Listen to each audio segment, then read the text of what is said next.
Perkenalkan, nama saya Iqbar Bagus Permana, NPM 24012010262 dari kelas bela negara G207, program studi manajemen.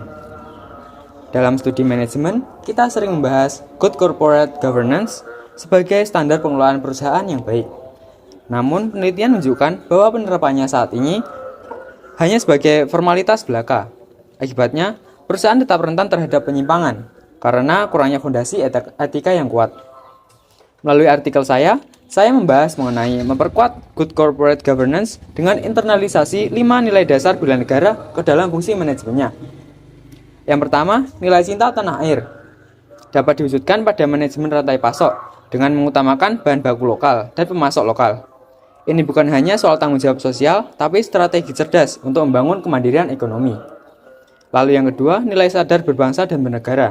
Dapat diwujudkan pada akuntabilitas korporasi, yakni mendorong perusahaan menjadi warga negara yang baik dengan membayar pajak secara jujur dan menjaga transparansi laporan keuangan. Lalu nilai setia pada Pancasila sebagai ideologi negara bisa diimplementasikan pada ranah kepemimpinan, yakni menekankan prinsip fairness. Sebagai contoh, di ruang rapat dewan, keputusan harus adil bagi mitra kecil dan berorientasi pada kepentingan bangsa, bukan hanya keuntungan pemilik modal. Lalu, nilai rela berkorban demi bangsa dan bernegara. Di sini, pemimpin sebagai penggerak integritas. Seorang manajer harus berani menolak keuntungan cepat yang tidak sah, seperti uang pelicin, untuk mempercepat regulasi. Ini dilakukan demi menjaga reputasi dan kepercayaan jangka panjang. Lalu, nilai kemampuan awal bela negara diterapkan melalui kedisiplinan dan kesiapan menghadapi krisis atau manajemen krisis risiko. Investasi pada pengembangan SDM dan perencanaan kelangsungan bisnis menjadi kunci agar perusahaan tetap tegak di masa sulit.